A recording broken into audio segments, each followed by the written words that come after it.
My name's Justine Marklew. I undertake the Communications and Liaison role at Birmingham Trees for Life, and as part of our summer engagement programme, we asked St.Matthews Church of England School in Nechells to take part in the making of Pinhole cameras with photography practitioner Gane, Matthew Muray and Arts Council England. Here's a workshop, please enjoy.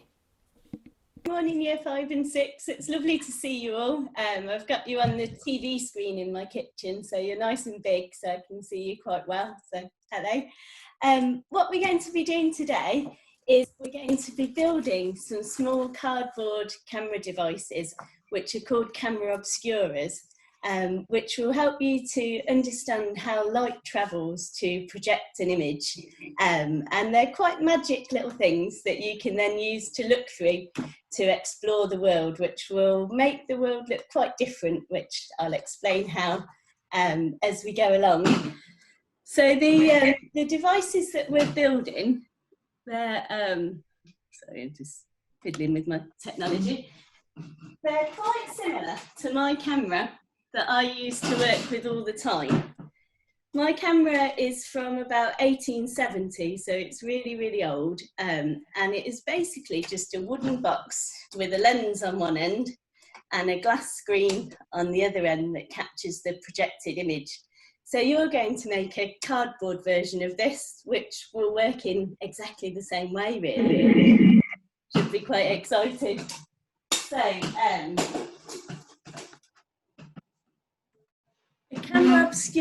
camera obscura means dark room or dark chamber is what it translates as.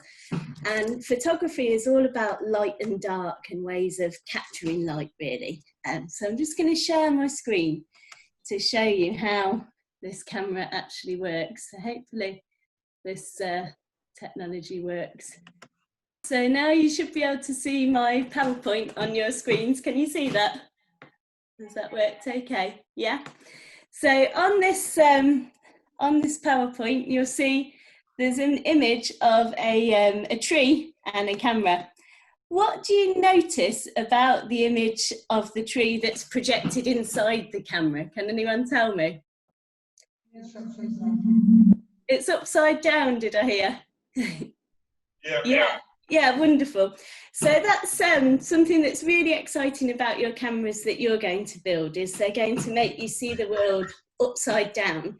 And the reason that the images are upside down, if you look at the diagram that's on the screen, if you can see the straight lines, those straight lines represent light.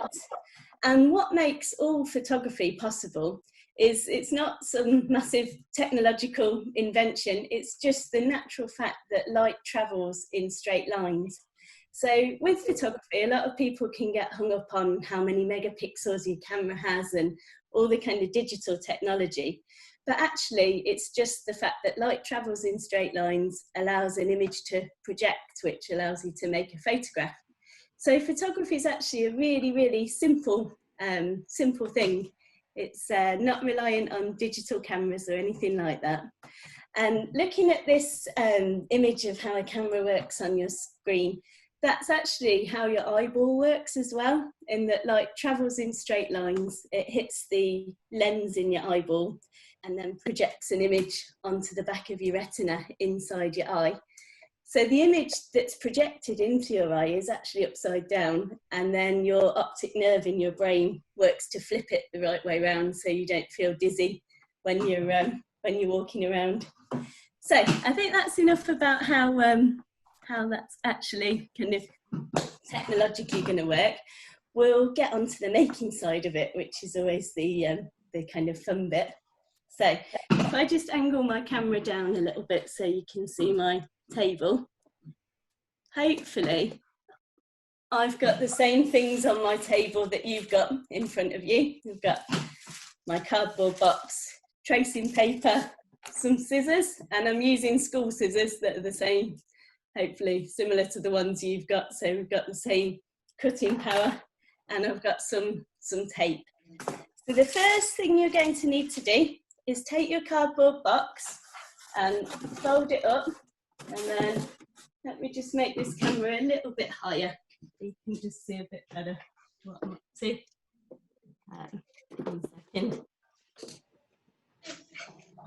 Not the best tripod, and now you're wonky. I think that's a bit better for you to see, isn't it? So I'm going to take the box, and then with my scissors, cut off one of the short sides of the box. So cut down one of the short sides so that then you've got a three-sided box, basically, because you don't need the back part of the box.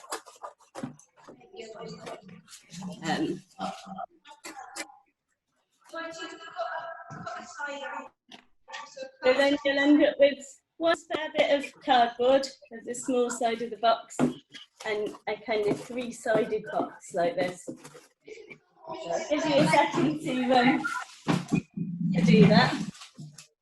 And I'll explain the next step once everyone's got to that point. Maybe if you give me a thumbs up once you've got to that point, that would help, because it's tricky when I'm not in the room and I can't see you as well.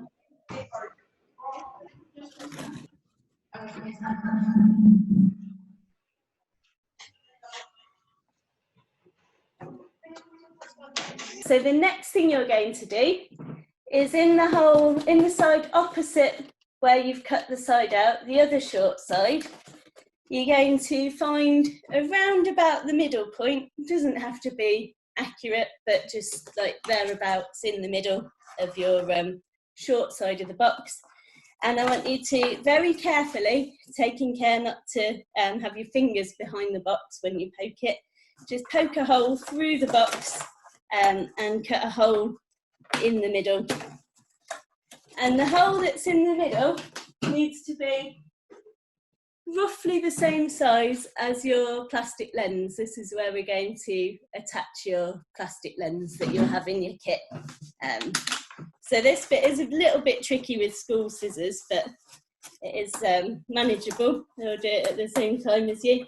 It doesn't matter if the hole is a little bit smaller than the magnifier. I'd go for smaller rather than bigger. And don't worry about the hole being perfectly round. It's really hard to cut a perfectly round bit, so don't worry about that. Then when you're there, you've got your hole, take your magnifying glass and just tape it onto the inside of the box.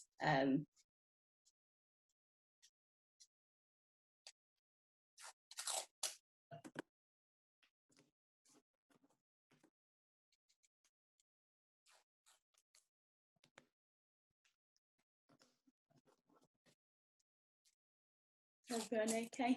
Looks like everyone's getting on brilliantly.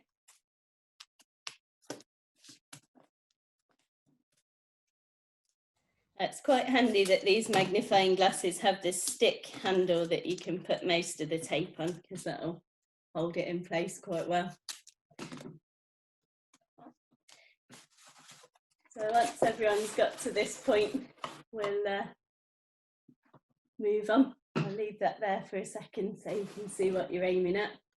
So the next stage with your box is that we're going to fold one side inwards. So to do this, you're going to need some more tape again.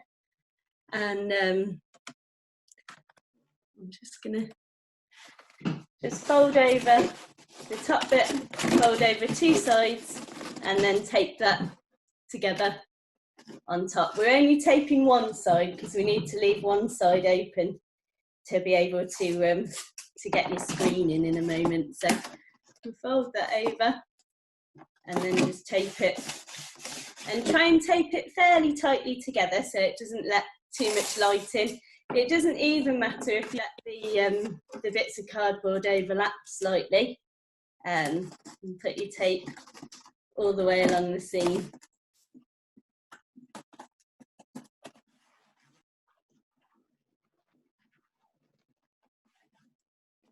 So then you've got your kind of three-sided box like this. And once you've got to that point, if you angle it so that the lens is pointing towards the window, you might start to see a bit of a shadow inside the box, which is the lens projecting an image, which is the really exciting bit.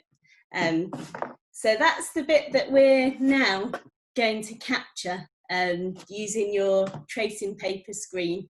So I'll just give it a moment for everyone to get to the point where they've got their three-sided box. Whilst you're waiting, you can kind of hold up the tracing paper and you'll start to be able to see an image projected on the tracing paper when you get it to the right distance from the lens. So to make the screen, you'll need the bit of cardboard that you cut out of the back of the box. And you can see the size that your screen's going to need by looking at where the fold line is on the box. So we know that that fold line is the size of the back of the box. So cut it out, but so that your screen fits smoothly inside the box, cut just inside of that fold line. So it's just a little bit smaller than the back of the box, so it fits neatly inside it.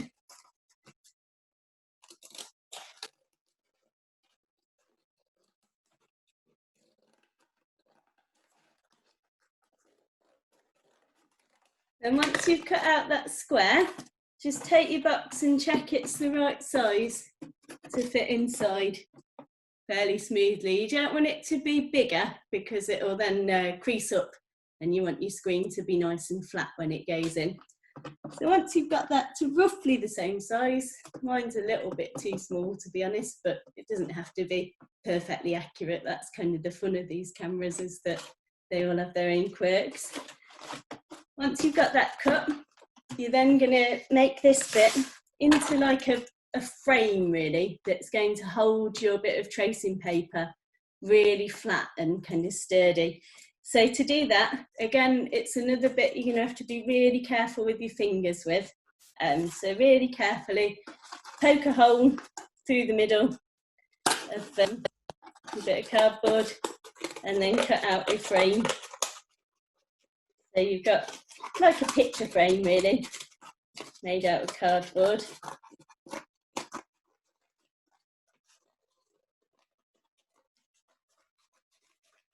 And what we're making now is the same as the glass screen that's on the back of my big brass and wood camera. So you just need your cardboard frame, and it doesn't have to be neatly square. I'm sure some of you are probably neater at cutting out than me, and will make a kind of better version, but I quite like the edges on the pictures. I think that adds a bit of character to it. So this will work just like this ground glass screen on the back of my camera, and this is the bit that's going to capture the picture that you're going to look at, and this is the part that the picture will project upside down on as well, which is quite nice.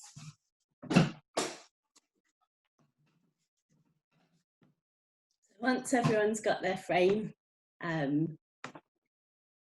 I'll wait a second for everyone to get to that point. I don't know. The next stage is to take your bit of tracing paper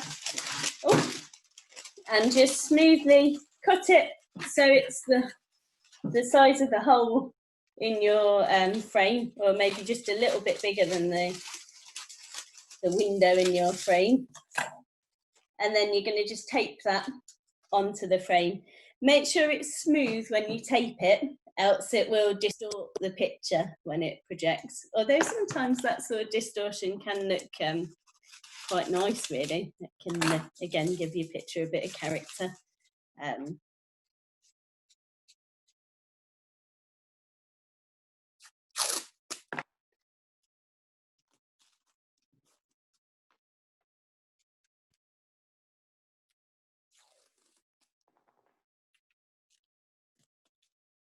take that all the way around, then you've made your projection screen.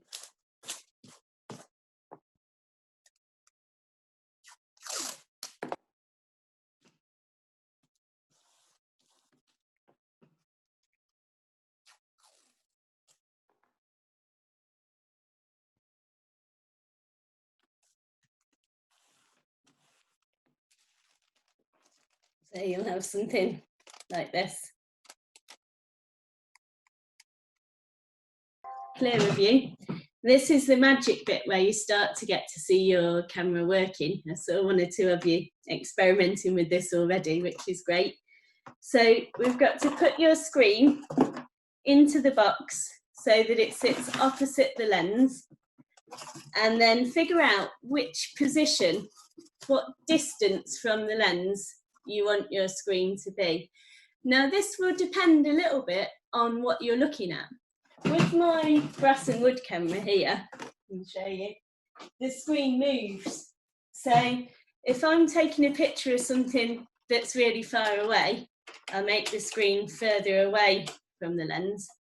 And if I'm taking a picture of something that's close up, I make the screen further away from the lens. And if I'm taking a picture of something that's in the distance, really far away, I move the screen closer to the lens to make the picture sharp. Now, we're not going to go to that level of engineering in our making because we're only making a low-tech version. So what you're going to do now is just look and move your screen backwards and forwards and see whereabouts the image that's projected on the screen looks the sharpest. Now, these lenses have got quite a short focal length, so you'll want your screen probably to be fairly close to where the lens is. To see the image projected on the screen, you need to point it so that your lens is pointing towards the window, and then you'll be able to see what's outside the window appearing on your tracing paper screen. So have a play at moving that backwards and forwards, and you'll see the image that's projected going blurry and going sharper again. If I move this camera around, I might be able to show you how it looks when it goes blurry and sharper on the distance. Not sure how good it is in low light, but we can try it. So you can see there, when it's fairly close, the image on the screen is quite sharp. When it comes further back, it gets blurry. And when it goes too close, it gets blurry as well. So you want to find that point, which is going to be around about there, where you can see a fairly good image that's upside down, of course, as we mentioned earlier, on your screen. Then the easiest thing to do, once you've found that right distance, is to take a pencil and just mark roughly whereabouts you're going to need to put your screen. And this bit I did find quite tricky, to be honest. So once you've got your pencil mark, you can let the screen move. You don't need to worry about holding it in position. And I'll pop my camera back round. So you know from your pencil mark where you're going to attach your screen. So take your paper screen, and I'll just put 4 little bits of tape on each corner to start with, and tape it onto the side of the box in that position where you know the picture shows up on the screen. It's easier to put the tape on before you put the screen in the box, I found, but I should think you'll all find your own ways of doing this. So put the tape on, then move the box across, pop your screen in position, roughly in position, and this is where the tape sticks to the side of the box before you want it to. And then just once you've got it in the right place, press the tape down onto the side of the box. And literally moving it backwards and forwards to see where the picture looks the sharpest. Okay. And make a little pencil mark where the image is clear, and then, yeah, just tape it into the box. Okay. I find it easiest by just putting a bit of tape on each 4 corners and then taping the corners in, putting the tape on the screen before it goes in the box. But yeah, it is exciting, isn't it, seeing the image upside down? It's my favourite bit. So then once you've got to that point, you're about ready to go, really. All you've got to do is fold the top of the box up and tape it, and then you can upside down through your camera that you've made. And it's quite good that you've got the extra bit of box around it, because that makes it nice and dark inside, so you can see the picture projected on the screen more clearly.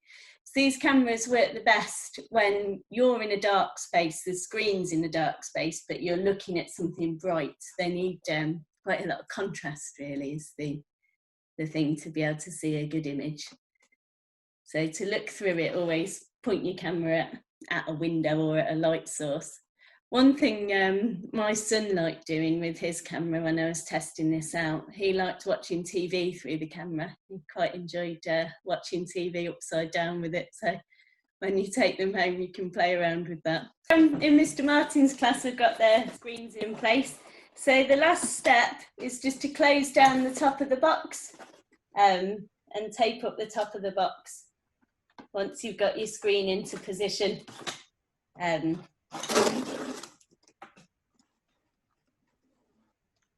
So you can see in Mr. Martin's class, a lot of you you've got your three-sided box.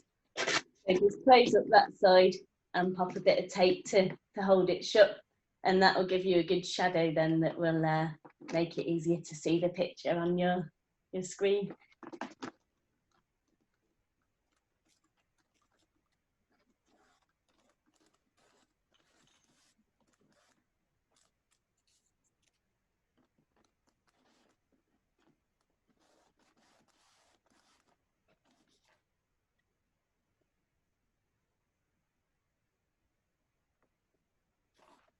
So if you point them towards the window, you'll be able to see a much clearer picture, I think, on the screen. Sometimes if you point them inside the room, it's a bit dark and you can't see it quite as well.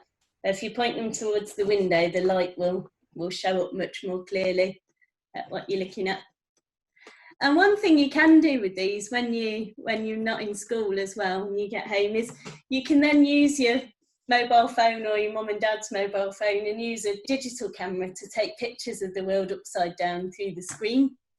And so you can convert them to digital cameras using a mobile phone or any kind of device that you've got, really. Oh, does that come up? Oh, wow. So that was Minnie upside down in the garden. That worked really well because it was a really bright sunny day. Wow. So there was a lot of daylight on her.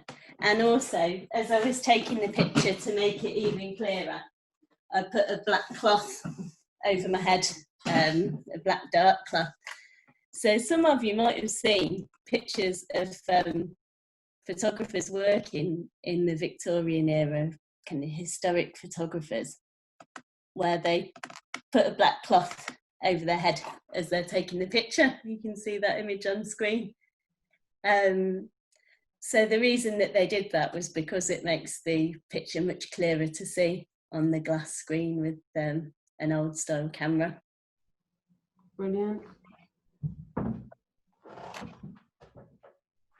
It is actually really quite simple to make a whole room version of what you've just done. So if I put a picture up on the screen, I don't know if you can see, I'll make it bigger. If you can see in this picture, this is in my upstairs front bedroom, and you can see how the outside world is projected into the room.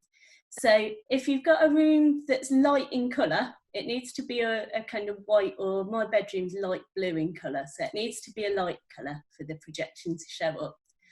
All you need to do is just put some blackout material on the window, which can be anything. It could be a bit of cardboard box, it could be tin foil, it could be any bits of old fabric, or something that's going to block out most of the light. And then you cut a hole about the size of a 50p in the blackout material, and it allows the outside world to stream into your room and project upside down. And what my kids love about this is they like to lie on the floor and watch cars drive across the ceiling and drive around the edge of the room upside down. You can see in this picture the houses over the road are projected on the wall upside down, and then the pavements on the ceiling, so you can watch people walk upside down on the ceiling. And this is a technique that lots of different artists use. Marja Perilla is an artist from the Helsinki School from Finland who uses this quite a lot in her photographs. That's one of hers which I copied. My daughter wasn't quite as good at sitting still though, so she's a bit blurry. And this is created in exactly the same way as your small cardboard box cameras that you've made, in that the light passes through that hole, except for that you don't even need a lens for this version, you just make a hole and projects the image onto the wall.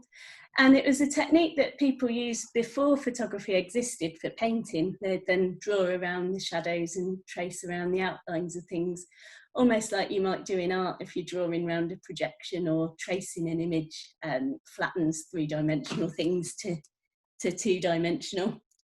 So there's a video link in this PowerPoint which I'll share with the school so they can put it out if you want to have a go at this at home.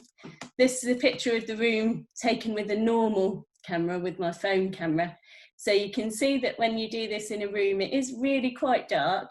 And when you first set it up, you might think that it's not worked for a minute, but your eyes adjust. And as your eyes adjust, you see more and more detail. And then to take a photograph of it, you need to use a camera that you can adjust the shutter speed setting to have a slow exposure. So you can see in this setup the kind of small hole in the blackout material on the window, which was just lots of cardboard boxes taped together that I used when I was doing this one. So some other artists that work with this technique that you might want to look up is Abelardo Morel. He's got lots of really good YouTube videos of him making camera obscuras and things, which are quite interesting to watch. And there's Minnie Weiss, who's a London-based artist who I've worked with quite a lot in the past, who again makes room-sized obscuras quite a lot. And then my favourite artist who works with this process is Stephen Bertman, who's an American artist who makes all these kind of creations that work as camera obscuras, but also work as kind of pieces of sculpture and characters in their own right as well. So he made one of these cameras that looked like an eyeball that he walks around with as a performance that you can kind of peer into. That's the image on the left-hand side of the screen. And he also made this big kind of dress person, Victorian person, that you can sit underneath her skirts and see an image projected downwards. And then this little one in the bottom corner that's a hair obscura that looks like someone's head with kind of hair all over their face, and you look into that and it projects an image upside down. So there's lots of different fun things that you can do with this process, and hopefully that's something that you can explore a bit more in your own time and have lots of fun with. Has anyone got any questions for me? Thank you. Thanks a lot. It's been really lovely. And well done, everyone. Your cameras all look great. You've worked so hard.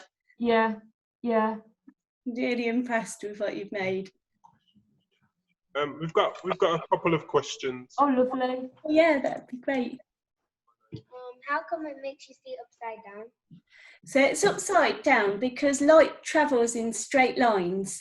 So what happens is the light hits the lens, and the light that's at the top is going in a straight line, so it ends up at the bottom of the screen, and the light that's at the bottom, because it's going in a straight diagonal line, ends up at the top of the screen. So if I go back to on my PowerPoint, the diagram, you can see why it ends up upside down a bit more clearly on there. I'll just find the picture and then share the screen, and hopefully that will make sense. And because this is the really magic bit, I think, and it's quite tricky to get your head around because it is actually the way your eyes see as well. But with your eyes, your optic nerve flips the image the right way around so you don't feel dizzy. And with modern cameras, they have a prism inside them that flips the image the right way around so you can see things the right way up when you're working with them. But if you look at that diagram, those straight lines, they represent the light rays travelling, and then you can see how the tree on the screen ends up upside down. Does that make sense? Yeah. It's the same way that shadows are formed as well. Yeah. Great, thank you. Okay. Have you enjoyed yourselves? That's the important thing as well. Yeah. Oh, good. That's good to hear. we really appreciate that you've taken the time to be with us and do this workshop. But could we just give Joe a little round of applause, please, if that's okay, children? Like, I want to give the teachers a round of applause because they've worked harder than me. I've just sat here, you've been running round. My second round of applause was for the teachers and children because they worked so hard under difficult circumstances. It's been you know, Blue Peter, super speed. So thank you, teachers and children as well. Thank you for making it work. Do go out and look at trees upside down with the cameras. They tend to work quite well because they're against the sky normally, so they show up nice and clearly. Fantastic. And then hopefully in, you know, time we can come back to your school and plant some more trees, because I know we had a great time doing it last time and we'd really like to do that, but let's see how things pan out and sort of November time before we can get back in touch and talk about that. Is that all right with you? Absolutely, yeah. Okay. And you'll come out tree planting with us? Sorry? You're going to come out tree planting with us if we're at your school? Oh yeah, absolutely. Good. Got to get your wellies ready then. Okay.